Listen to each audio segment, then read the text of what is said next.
बुद्धाय साथियों साथियों इस वक्त मैं गुजरात के पंचमहाल और पंचमहाल के लूनावाड़ा डिस्ट्रिक्ट के खूबसूरत वादियों में घूम रहा हूँ।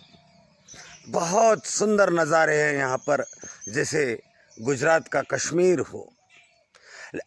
मैं अमूमन यहाँ कई बार ड्यूटी करने के लिए आता हूँ और जब जब आता हूँ मन बड़ा प्रसन्न हो जाता है और डॉक्टर बाबा साहब अम्बेडकर के प्रति कृतज्ञता से भर जाता है।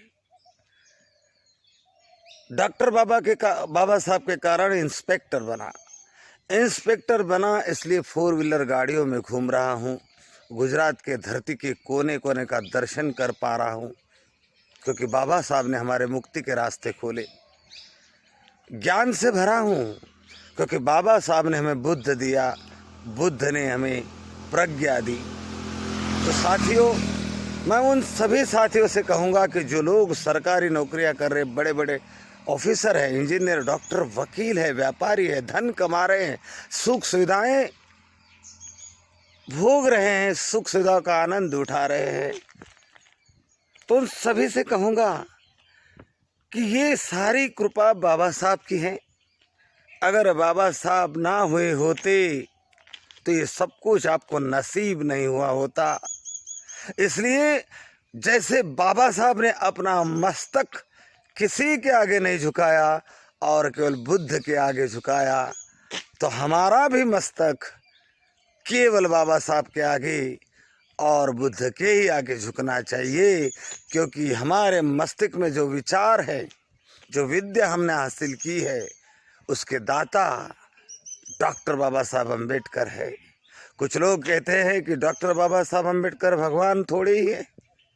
साथियों, सही कह रहे हो, डॉक्टर बाबा साहब अम्बेडकर भगवान नहीं है, क्योंकि वे तो भगवान से भी बड़े हैं। कौन से भगवान ने हमारे लिए क्या किया? किस भगवान ने हमारे तरफ करुणा के हाथ बढ़ाए? किस भगवान ने हमारे आगे मैत्री का हाथ बढ़ाया? किसने हमें अंधेरे से दलदल से उठाने का काम किया? किसी ने नहीं किया।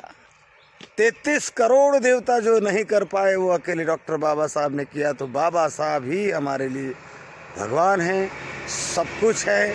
और इसलिए बार बार ये माथा अगर किसी के आगे झुकेगा तो केवल डॉक्टर बाबा साहब अम्बेडकर और भगवान बुद्ध के आगे झुकेगा। और जिन लोगों का माथा बाबा साहब और भगवान बुद्ध के आगे नहीं झुकता, उन गद्दारों को भी मैं जय भीम कहूँगा, नमो बुद्धाय कहूँगा और सलाह दूंगा कि जिसका खाते हो उसके गुणगान गाओ।